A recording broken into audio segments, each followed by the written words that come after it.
নমস্কার, পাঁচমিশালিতে আপনাদেরকে স্বাগত। আজকের রেসিপি হলো মিষ্টি পোলাও।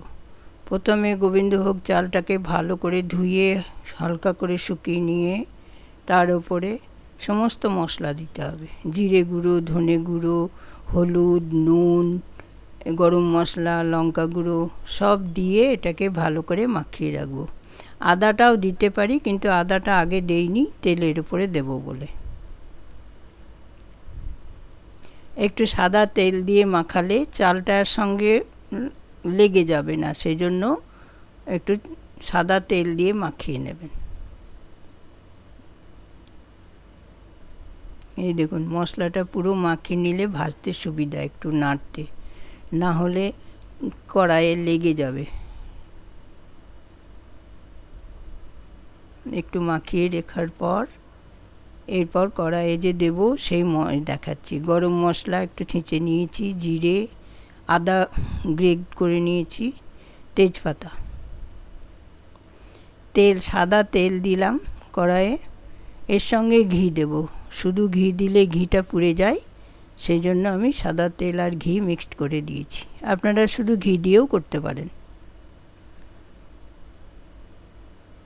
সমস্ত মশলা, গরম মশলা, আদা, জিরে, সমস্ত তেজপাতা দিয়ে যেই একটুখানি নাড়বো, কারণ আদাটা বেশি নাড়লে তেতো হয়ে যাবে।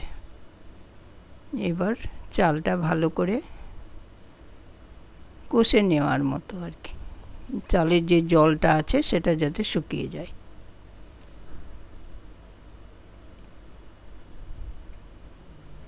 এর উপরে দেব বাদাম আর কিশমিশ।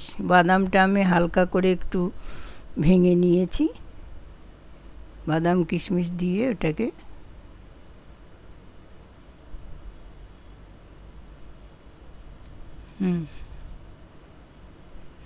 এরপরে এটাকে মাখিয়ে নিই।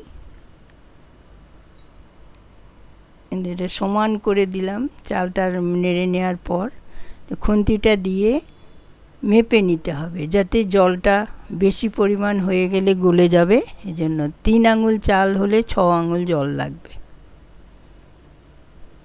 আবার আপনারা পরে চালটাকে অন্য কিছুতে মেপে নিতে পারেন। 1 গ্লাস জল হলে 2 গ্লাস জল লাগবে।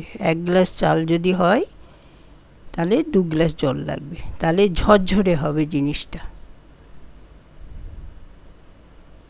আমরা গরম গরম দেখিয়েছি বলে একটু গোটা গোটা লাগছে।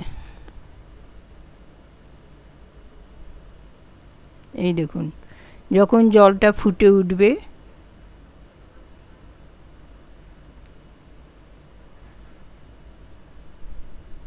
এই ফোটার সময় চিনি দেব।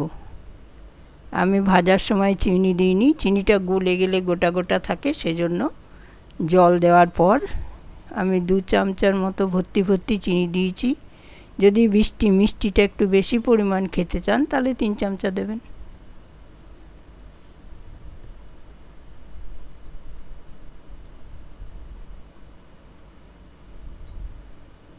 এই দেখুন, জলটা মরে ভাতটা এবার সেদ্ধ হয়ে গেছে। এটা গরম নাড়লে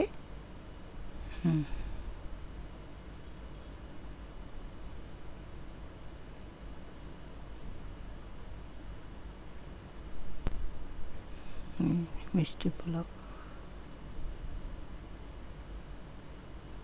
ওপর থেকে একটু ঘি আর একটু এলাচ গুঁড়ো দিয়ে দিব, তাহলে ঝরঝরে বা টেস্ট সব কিছুই আসবে। এবার পরিবেশন করেছি। আমার রেসিপিটা ভালো লাগলে আমার চ্যানেলকে সাবস্ক্রাইব করুন।